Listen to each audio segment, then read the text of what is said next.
ঈদের টাইমটায় বাড়িতে যাওয়া কিন্তু অনেক প্যারা, তারপরও কিন্তু যাইতে হয়। আমরা যারা দূরে থাকি তারা হয়তো বাড়িতে কোনো প্রোগ্রাম পড়লে কিংবা ঈদের পরে দেখা যায় বাচ্চাদের স্কুল বন্ধ থাকে বা গ্রীষ্মের ছুটিতে যে কোনো মানে প্রোগ্রামেই কিন্তু অনেক কষ্ট হইলেও বাড়িতে যাইতে হয়। আর ঈদের পর বাড়িতে যাওয়া যে কত কষ্টের, যারা ঈদের পর বাড়িতে যায় তারাই জানে যে কত কষ্টের।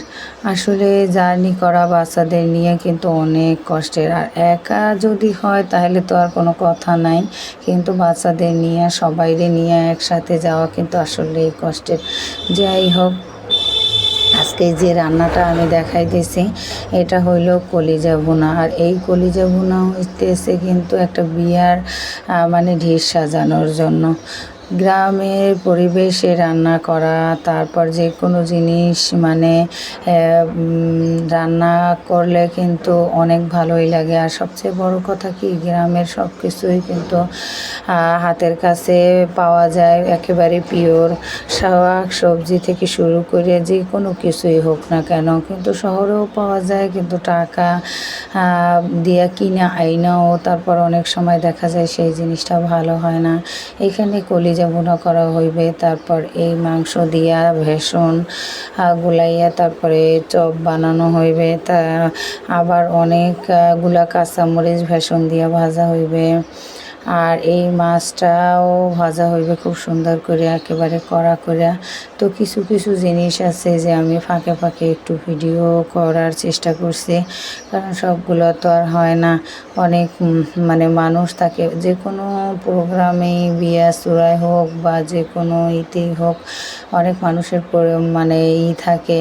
তো আর মাঝে মধ্যে দেখা যায় অনেক ব্যস্ত থাকার কারণেও করা হয় না। এই দেখেন, যেখানে রান্নাঘর তার পাশেই কিন্তু এই যে পুকুরে মাছ কিভাবে মানে পানি মানে করতেছে, আর দেখতে কিন্তু অনেক ভালো লাগতেছে। আর এই মাছগুলা মনে হয় তেলাপিয়া বা অন্য কোনো মাছ হবে, আমি সঠিক জানি না, কিন্তু দেখতে কিন্তু ভালো লাগতেছে, তাই একটু ছবি তুলে নিলাম। বাচ্চাদের নিয়ে আমি এই যে ঈদের পর গেছিলাম আমার ভাগ্নির বিয়া, সেখানে অনেক মানে পরিমাণে কষ্ট, যাইতে যে কি পরিমাণে কষ্ট হয়েছে। এসিওয়ালা বাসেও যে এত কষ্ট হয় তো আমার কল্পনার বাহিরে ছিল। তারপরও গেছি, আর এত পরিমাণে টাকা, মানে কি আর বলবো। আমাদের দেশে যে কোনো পরিস্থিতিতে যে জিনিসটা দরকার হইবে সেই জিনিসটার আর মানে দাম আগে যদি থাকে 1 টাকা, তাহলে যখন প্রয়োজন হয় তখন বাইরে হয় 3 টাকা। আসলে কি, এটা যত কিছুই হোক না কেন এটা একেবারে থামানোই যায় না। এই গাড়ি ভাড়া নিয়ে যে কত সিন্ডিকেট চলতে থাকে, ঈদের টাইমটা হইলেই সবচেয়ে বেশি হয়।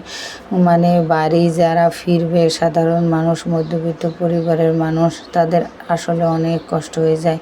কিন্তু কিভাবে করবে বলেন, যে যেখানে ভাড়া 500 টাকা 550 টাকা, সেখানে যদি 1200 টাকা ভাড়া হয়, আসলে কি এগুলা দেখার মতো কেউই নেই। আর যদি কেউ দেখেও তাহলে যখন দেখে তখন একদিক থেকে দেখতে থাকে, আর একদিকে এগুলো চলতে থাকে, এই আর কি, কিছুই করার নাই। তো আজকে মানে এইবার যে বাড়িতে গেছি, এসিওয়ালা বাসে 1200 টাকা করে ভাড়া নিয়েছে, এত পরিমাণে কষ্ট হয়েছে। আমি এর আগে কখনো এইভাবে মানে উঠি নাই। মানে এই গাড়িতে আইকনিক এক্সপ্রেস এই গাড়ি অ্যাড অনেক দেখছি, আমার কাছে মনে হয়েছে এটা হয়তো অনেক ভালো। তো উঠছি, আর কোনো গাড়ির টিকিটও তেমন একটা পাই নাই, আর খুঁজেও নেই যে না এইটাই যাই। কিন্তু অনেক কষ্ট হয়েছে আমার, বাচ্চাদের নিয়ে আরও বেশি কষ্ট হয়েছে। যাই হোক, তারপরও মানে ভালোভাবে বাড়িতে পৌঁছাইছি। আর এই যে ভেষণ মানে এখানে চালের গুঁড়া, ভেষণ, আটা সব কিছু মিক্স করে তারপরে একটা মানে এই গোলা তৈরি করে এটার ভিতরে ওই যে মাংসের চপ, তারপরে পেঁপে এগুলা ডুবাইয়া তারপরে ভাজা হইবে। আসলে ডিশ সাজাইতে গেলে অনেক আইটেমের প্রয়োজন, কিন্তু দেখা যায় অনেক সময় আগে থেকেই রেডি করে রাখতে হয়, হঠাৎ চাইলেই তো আর সব কিছু গোছানো যায় না। তো এখানে এই যে পেঁপে গোল গোল করে কাটছে এগুলা ভাজা হবে, আবার বেগুন মানে বেগুন কাটা হয়েছে সেগুলো ভাজা হবে, আর কিছু আইটেমের পিঠা বানানো হবে। যাই হোক, আমরা বরিশালের মানুষরা একটু মানে খাবার প্রিয় মানুষ, দেখা যায় মানুষের আদর আপ্যায়নে একেবারে অন্যরকম। এখন এখানে কলিজাটা বোনা হইলেই উঠিয়ে নেওয়া হইবে। শর্টকাটের মধ্যে হাতের কাছে যা ছিল তাই দিয়েই বানানো হইতেছে, কারণ এর আগেই এগুলা প্রোগ্রাম করে তারপরে রেডি করতে হয়, যদি আরও বেশি আইটেম করার হইতো। যাই হোক, তারপরও অল্প স্বল্পর মধ্যে ভালোই হয়েছে। এখানে কলিজা বোনা করতেছে, তারপরে মাছ বোনা হইবে, তারপরে মাংসের চপ হইবে, পেঁপের চপ, বেগুনি চপ, এই আর কি। আর মানে সামান্য কিছু পিঠা। তো আমি আগে আগে যখন ডিশ সাজাইতাম অনেক আইটেমের জিনিস নিয়ে বসতাম, এত এত পরিমাণে বানানো হইতো, সকাল থেকে দুপুর পর্যন্ত এক একটা জিনিস শুধু বানাইতেই থাকতাম, এর আর শেষ হইতো না। তো আজকে কেন যেন মনে হয় একেবারেই কম, তারপরও মানে এগুলা রেডি তো করতে হইবে, তো রেডি করার জন্য ভাবে আমি, তারপরে আমার এক আপা মানে আমার ননদ বসে পড়লাম। তো একটা করে তারপরে রান্না করা হইবে, যেহেতু মাটির চুলায় বসানো হয়েছে।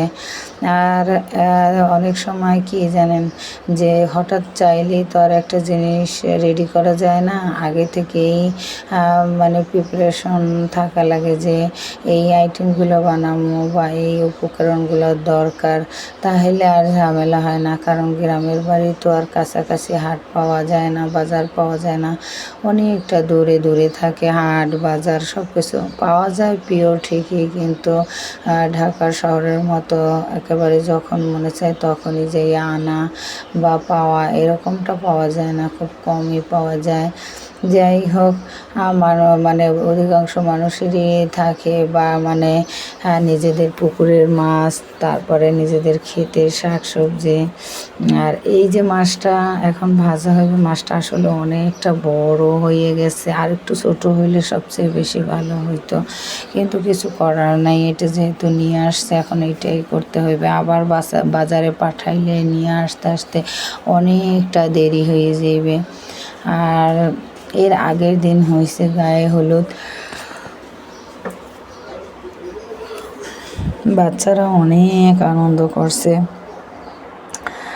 বেশিরভাগ সময় দেখা যায় বাচ্চারা গ্রামের তেমন কোনো বিয়ে শুরু হয় তারা দেখতেই পারে না, কারণ অনেক সময় যে কোনো কাজের ক্ষেত্রেই হোক না কেন বা সমস্যার কারণে হোক না কেন যাওয়া হয় না, খুব কমই যাওয়া হয় বাড়ির বিয়ে শুরু দেখার জন্য। কিন্তু আমি তো ছোটোবেলা থেকেই দেখে বড় হয়েছি, কিন্তু আমার বাচ্চারা তেমন একটা কোনো কিছুই দেখে নাই।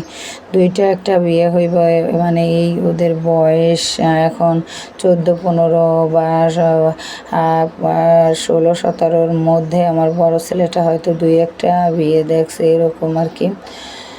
এখন ওরা বিয়ে শুরু হয়ে গেলে অনেক আনন্দ পায়, আর এই জন্যই আর কি যাওয়া, নয়তো মানে এত কষ্ট করে কখনোই যাইতাম না। আর যাই হোক, সব কিছু মিলাইয়া শুকুর আলহামদুলিল্লাহ যে আবার ঠিকঠাক মতো মানে সুবেলাবে আবার ঢাকা পৌঁছেছি। যেদিন ঢাকা আসছি সেই দিন টিকিট ছিল 700 টাকা করে, এত রিল্যাক্স আসতে পারছি, আল্লাহর কাছে হাজার হাজার শুকরিয়া যে এত রিল্যাক্স আসতে পারছি, মানে একটু কষ্ট হয় নাই। আর অনেক কিছু দেখা যায় কিনে কিনে খাওয়ার মতো মানে ছিল, অন্য অন্য সময় দেখা যায় কোনো কিছু মুখে দিতে পারতাম না, কোনো কিছু কিনলে খাইতে পারতাম না, ফালাই দিতে হইতো। আর মানে সাথে সাথে বমি হইতো, এই আর কি। তো বমিটা আমার আগে থেকেই ছিল। দেখা যায় কি যে এখন একটু কম। মাছটা কিন্তু আর একটু বড় সড়ো কড়াইতে বসানো উচিত ছিল। একটা ধার প্রায় বের হয়ে বসে রয়েছে। কি আর করার, যেহেতু কড়াইয়ের ভিতরে দিয়ে ফেলাইছে, এজন্য আর ওঠানো হয় নাই যে না কষ্ট হইল এইভাবে মানে ভাজা তারপরে উঠাই হালানো হোক, এজন্য আর উঠানো হয় নাই। দেখেন অনেকটা বড়, একটা সাইড থেকে আর একটা সাইড বের হয়েই বসে। এগুলো ভাজতে হয় একেবারে ডুবো তেলে, কিন্তু এখানে দেওয়া ঠিক আছে, তারপরও অনেক ভয়ে ভয়ে উল্টানো হয়েছে, অনেক ভয়ে ভয়ে মাছটা ভাজা হয়েছে। যদি ভেঙে যায় তাহলে আবার কে যাইবে মানে এই মাছ আনতে বা প্রসেসিং করার জন্য, এই আর কি। আর এদিকে বাচ্চারা তো রেডি হইতেছে, আনন্দ ও করতেছে, খাওনা দানা খাইতেছে। আর কি মাঝে মধ্যে না আমি একটু খেয়াল করি যে কই গেছে বা কোথায় আছো তোমরা, দূরে যাবা না। ছোটো ছেলেটা বলে যে না আম্মু তুমি টেনশন করো না, দূরে গেলেও কিছু হইবে না, এই আর কি। বাচ্চা মানুষ তো কোথাও নিয়ে গেলে আসলে টেনশন হয়। বাচ্চাদের হাতছাড়া করা একেবারেই ঠিক না। আর গ্রামে গেলে আমার অন্য কোনো কিছুতে ভয় লাগে না, শুধু পানির ভয়টা লাগে। কারণ আমার বাচ্চারা এখনও তারা মানে সাঁতার জানে না, এই কারণে পানির ভয়টা লাগে যে পানির কাছে না যায়, এই আর কি। মাছটা কিন্তু পুরোপুরি ভাজা শেষ হয়ে গেছে। আল্লাহ হাফেজ।